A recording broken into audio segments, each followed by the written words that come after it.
At the most exclusive dinner in the city, a billionaire rose to speak, and instantly lost the entire room. No one understood a single word he said. The tension was thick, embarrassment filled the air, and then, from the corner, a quiet waitress did something no one expected. What happened next turned humiliation into history. "Stop. Stop the cameras." Who invited him again? The restaurant manager's voice cracked through the low hum of chatter and clinking glasses. Even the chandelier seemed to tremble as his frustration echoed through the marbled hall. It was another exclusive night at Lua Rome, the city's most coveted fine dining restaurant where deals worth millions were sealed over truffle risotto and imported wines that cost more than some people's rent. Every seat gleamed with the weight of power: silver spoons, Italian suits, polished smiles. It wasn't just a dinner. It was the dinner of the year. The air buzzed with excitement because tonight's host was Mr. Lance Hargreave, a billionaire tech genius whose name had become almost mythological in Silicon Valley circles. He built his fortune from an AI company before turning to renewable technologies, robotics, and ultra-sophisticated smart architecture. Despite his empire, Hargreave remained a mystery, scarcely photographed, rarely interviewed, his words so few they were practically collectible. For most people in the room, meeting him in person was like shaking hands with a digital legend made real. Cameras flashed, reporters whispered, and everyone tried to act unimpressed while secretly plotting their best angles for a photo with the man himself. But soon the whispers turned uneasy. There was an invisible tension, something offbeat that no one could quite address. Even the wait staff, trained to move like ghosts among the tables, sensed it. The cause of the confusion would reveal itself soon enough. At precisely 8:30 p.m., as the first course was cleared, Hargreave rose from his seat. He didn't bang his glass or call for attention. He didn't need to. His towering frame and confident composure drew eyes immediately. The applause came automatically, respectful at first, then enthusiastic. This was Lance Hargreave, the pioneer, the visionary billionaire who rumoredly had designed a drone city somewhere in the ocean. People straightened their posture, ready to be inspired. Hargreave looked around the room, smiling as if trying to gauge what kind of audience he was dealing with. Then he adjusted his cufflinks, leaned slightly toward the microphone and began speaking. But what came out wasn't English. It was pure, effortless Japanese, fluent, melodic, rapid. For the first 3 seconds, many smiled politely, assuming it was some sort of quirky icebreaker. A few even chuckled awkwardly. Then as he continued, the realization slowly spread like spilled wine. He wasn't joking. He was actually speaking Japanese, and not slowing down. Within a minute, beads of confusion appeared on foreheads. Some guests glanced around the table, searching for a translator. Others tilted their heads, pretending to follow along, hands clasped thoughtfully as if pondering every word. But it wasn't working. No one understood him. Not the journalists, not the business partners, and not even his PR team. Hargreave, unaware of the growing bewilderment, kept talking passionately, gesturing with excitement. He looked alive, free, comfortable in his element, glowing with the confidence of a man finally expressing himself. Meanwhile, the room had descended into silent panic. The host of the evening looked like he might faint. Someone whispered, "Does anyone know Japanese?" No one answered. Even the assistant standing near the curtains tapped on her phone under the table, desperately searching for a live translation app that could catch up. But the Wi-Fi signal was weak, and Hargreave was speaking too fast for any program to keep pace. The restaurant, once filled with elite chatter, became eerily quiet.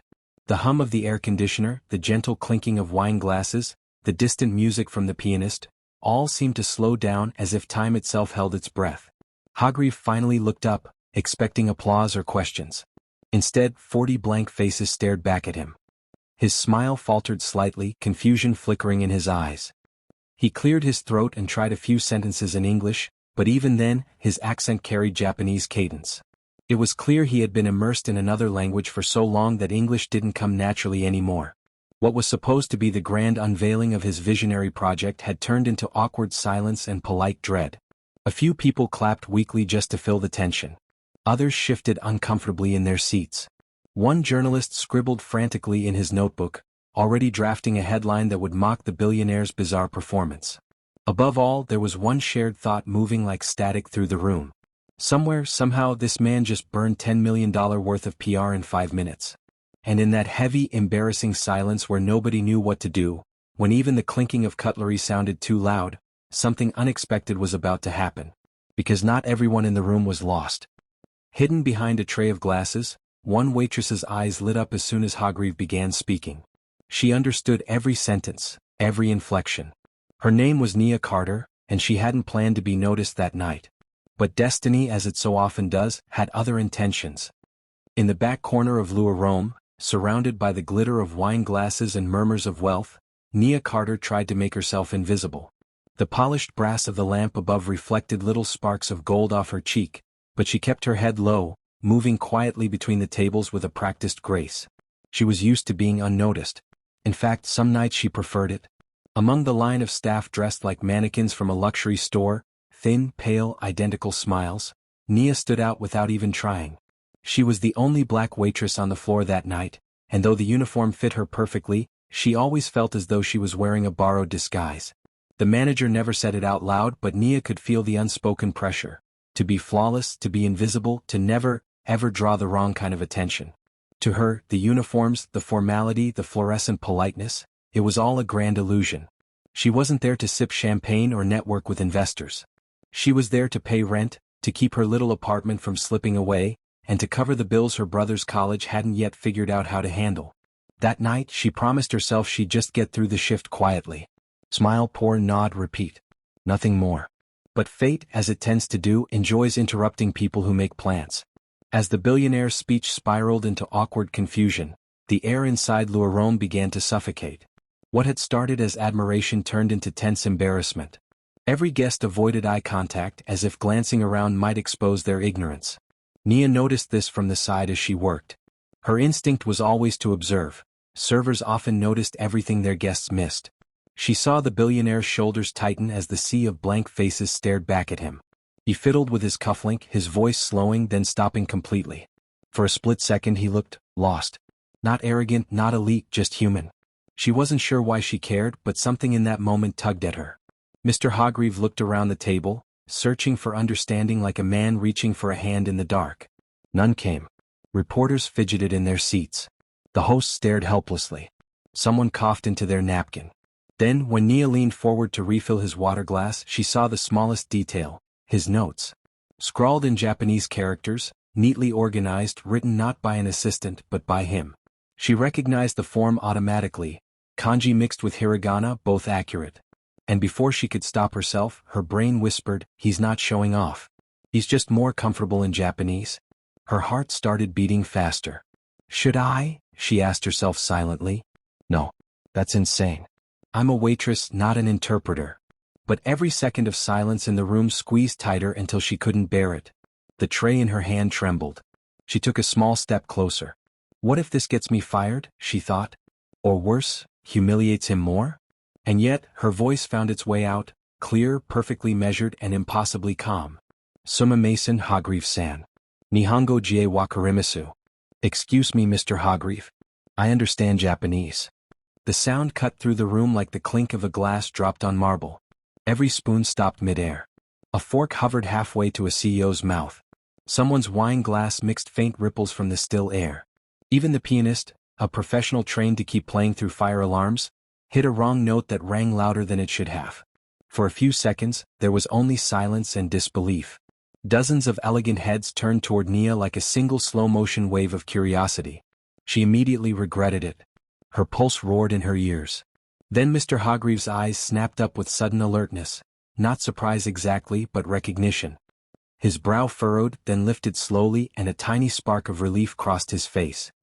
He replied gently in Japanese, a murmur that only she could understand. You really do? Nia nodded. I studied in Tokyo for a year, she said softly. The atmosphere shifted like a curtain being pulled back to let sunlight in. Someone exhaled audibly. The tension began to dissolve, replaced by the faintest flicker of intrigue. The invisible waitress had just done something none of the millionaires at that table could. In that moment, for the first time that night, everybody understood something, though not yet the billionaire's words. They understood that the evening had just changed direction. And Nia Carter, tired waitress with rent due next week, had unknowingly stepped into the spotlight. Mr. Hargreave's eyes lit up for the first time that night. The heavy tension that had wrapped around his shoulders seemed to dissolve in an instant. He looked at Nia with an expression that flickered between disbelief and sheer relief, like a man who had been holding his breath for far too long and finally found air. You speak Japanese? he asked, switching carefully to English now. His voice carried a mix of curiosity, surprise, and something gentler, a kind of gratitude not often seen on billionaire faces. Nia straightened a little, the tray still hanging awkwardly in her hand. Enough to get by, she admitted, her tone polite but unsure. I studied abroad in Tokyo for a year. Architecture program. The billionaire's brow lifted, his whole face brightening. Architect. Wait. A grin spread across his features, the stiff businessman's mask melting away. That's exactly what I was presenting tonight. A project combining technology and architecture. Smart urban ecosystems designed for sustainable living. We're talking compact floating cities that adapt to climate change instead of fighting it. The room, which moments before had been filled with awkward air and polite discomfort, suddenly leaned forward with renewed curiosity. Faces turned from their half-eaten plates toward the pair speaking in the center. Champagne flutes paused midair. Even the servers along the walls froze, unsure whether this was the kind of interruption that got people promoted or fired. Mr. Hargreave looked back at Nia with an almost boyish smile. Would you mind helping me explain it? Nia blinked. Her boss stood at the far end of the room, a statue of disbelief. His mouth hung open, but when her eyes met his, he could only gesture helplessly, half shrug, half wave, the kind of nonverbal yes that people make when their brains stop functioning properly. And just like that, the waitress nobody had noticed all evening stepped into the circle of power. She carefully placed her tray on a nearby table and moved closer to the center, standing beside the billionaire. Hargreave nodded to her once, like a conductor readying his soloist, and began again, this time in confident Japanese. Nia listened intently, waited for a natural pause, then translated his words into smooth, engaging English for the guests. Her tone was calm and clear, her voice steady and warm. Within minutes, she slipped effortlessly into the rhythm. Hargreave would speak and she would bring his ideas to life for everyone else. He described cutting-edge energy grids powered by AI that could automatically redistribute electricity based on city needs. He talked about floating neighborhoods built to rise with rising sea levels, equipped with autonomous maintenance drones and self-cleaning panels. Each time he paused, she turned his vision into words that matched the emotion behind his speech. His excitement, his urgency, his hope. What surprised everyone most was not just her fluency, but her understanding. Nia wasn't repeating words, she was interpreting meaning. When he gestured toward schematics of green corridors and dynamic skylines, she added in gentle explanations that grounded the concepts, bridging the gap between genius and comprehension. The billionaires and journalists who moments before had been rulers of their own small kingdoms were now her quiet audience. They nodded, leaned forward, even asked questions. Someone laughed at a clever metaphor she'd used to describe the technology. The tension that had once draped the room had vanished entirely. In the corner, Nia's manager rubbed his temples, unable to decide whether to call this a miraculous moment or a professional nightmare. The head chef peeked through the kitchen door, whispering to a sous chef, "Is this part of the event? Did we rehearse this?" No, they hadn't. But it worked. The once invisible waitress had become the invisible bridge connecting two worlds, one of wealth and influence, the other of quiet brilliance and survival. Hargreave was clearly energized now, gesturing larger, laughing occasionally between translations. Occasionally he'd glance at Nia with that same spark of astonishment, as if he still couldn't fully believe the turn his evening had taken. By the time the last slide of his holographic presentation faded from the room, applause erupted, not polite golf claps this time, but genuine, lively appreciation. People rose from their chairs, laughing and talking, finally understanding what they had come to witness. And in the center of it all, Nia stood, cheeks flushed, hands clasped nervously in front of her. For the first time all evening, it wasn't the billionaire who had captured the spotlight. It was the woman who had given him back his voice. The night that had started as Hargreave's public embarrassment had transformed into something unforgettable, a spontaneous collaboration built from empathy, courage, and a shared understanding across language and class. It was as if someone had taken all the misplaced energy in the room and, through her calm determination, tuned it into harmony. The dinner had finally found its missing conductor, and she had been carrying a serving tray. When the presentation ended, the room erupted. It wasn't the polite, restrained applause of rich people pretending to be impressed. It was real, thundering, contagious. People stood. Glasses clinked. The energy that had begun as confusion now rippled with admiration, and all eyes turned affectionately toward two figures standing at the center of it, the billionaire and the waitress. Mr. Hargreave grinned, shaking hands, thanking guests, his usual corporate reserve replaced by boyish excitement. Cameras flashed, journalists whispered, and nearby executives scrambled to adjust their narratives. No one wanted to be the person who had doubted him. When the crowd began to settle again, dessert menus arrived and servers glided back onto the floor. Nia instinctively stepped aside to return to work, but she didn't get far. "Miss Carter," came Hargreaves' voice from behind her. She turned, startled. He was smiling, genuinely this time, no trace of the guarded polished people like him wore in public. "Would you join us for dessert?" he asked, gesturing toward the empty seat beside him. The surrounding guests went silent for a beat, their surprise barely masked. A billionaire inviting a waitress to his table was not part of the evening's script. Nia's reflex was instant. "Oh no thank you sir," she said, clutching her tray like a shield. "I still have tables to clear." But before she could slip away, two fellow servers grinned at her encouragingly. One whispered, "You earned that seat. Go." She exhaled, smoothed her apron and walked toward the table, each step an echo of disbelief in her own head. When she sat down, it was tentative at first, her shoulders unsure if they belonged there. "Much better now," Hargreaves said with a relieved sigh as the servers poured fresh coffee and plated delicate slices of matcha cheesecake. "Feels only fair we share dessert after you saved me in front of half the city." Nia chuckled softly. "You give me too much credit.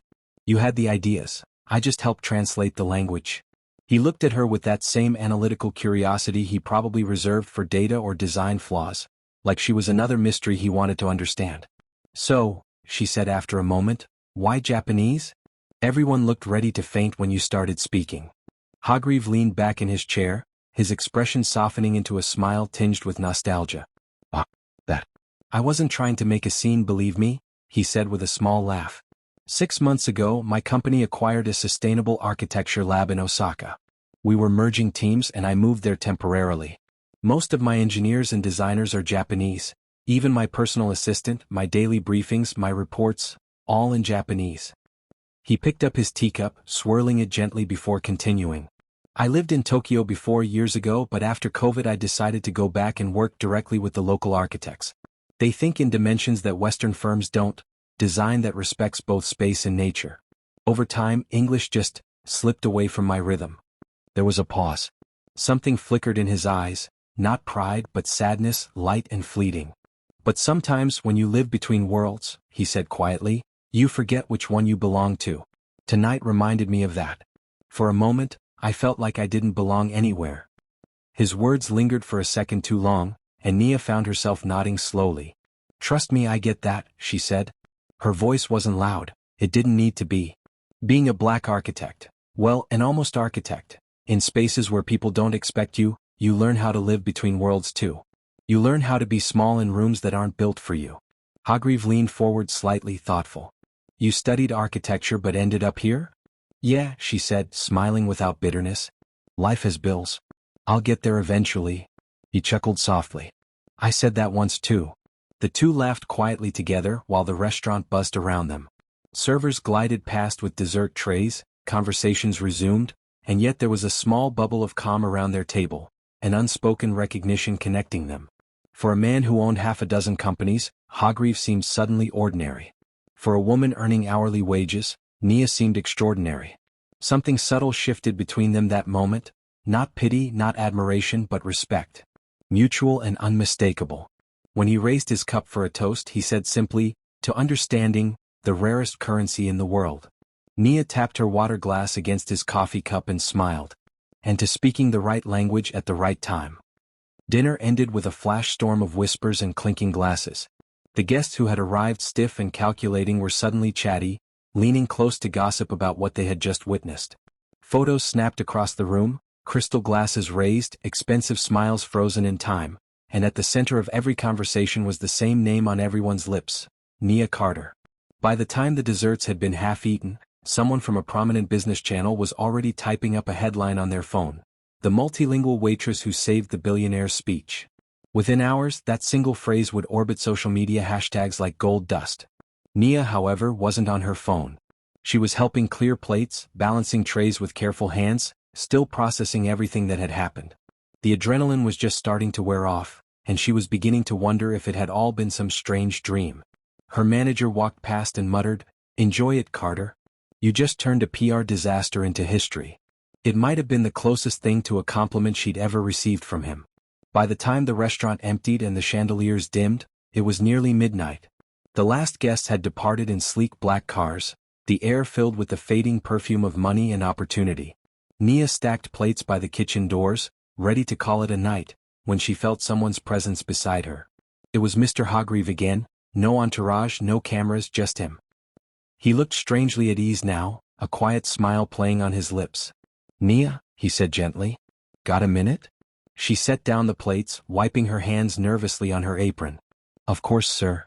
"I know this is sudden," he began, slipping his hands into his pockets, "but I'm about to open a new division, International Community Design. It's focused on cities that can survive the future. It's not just about technology or money. It's about people. Understanding how different cultures actually live, communicate, and build trust." He paused, his tone sincere. "I could use someone like you." The words hit her like a surprise gust of wind. "Me? But she trailed off, almost laughing. "I'm a waitress." He shook his head, smiling slightly. "No, tonight you were so much more than that. You were the only person in a room full of influencers and innovators who spoke more than one language, not just Japanese but the language of connection. You saw confusion and reached across it." She searched his expression for a trace of mockery or pity, but there was none. Only honesty. "I'm not offering you a handout," he continued. "I'm offering a chance. Training, mentorship, real work in the field. The kind of opportunity one wished someone had offered me when I was building my first company." The restaurant was quiet now except for the faint sound of glassware being packed away. The moment felt out of place, as if it didn't belong to this world of marble tables and whispered transactions. It was simple. Real. Nia didn't know what to say. Gratitude, disbelief, excitement, they all tangled together in her mind. Finally she nodded, her eyes bright with unspoken emotion. "There's no rush to decide," he said softly. "You've earned a night to rest. But if you choose to say yes, well, my office will know how to reach you." And with that, the billionaire smiled one last time, turned, and disappeared through the glowing restaurant doors into the quiet city night. There was no orchestra rising, no slow-motion applause. Just the gentle sounds of cleaning staff finishing their shift, and one quiet thank you from the man who could buy almost anything, except the kind of grace Nia had shown freely. Months later, people would still talk about that evening, the night a billionaire spoke a language nobody understood, and a waitress made the world listen. And when Nia eventually walked through the glass doors of her new office, now a junior architect in training, fluent in both Japanese and her own self-belief, she often laughed with her new colleagues over coffee breaks. Her favorite line never changed. "Always tip your waitress. You never know which one speaks your language." Thanks for watching. If this story inspired you, give it a thumbs up, hit subscribe, and ring that notification bell so you don't miss the next one. Remember, sometimes the quietest voice in the room changes everything. See you in the next story.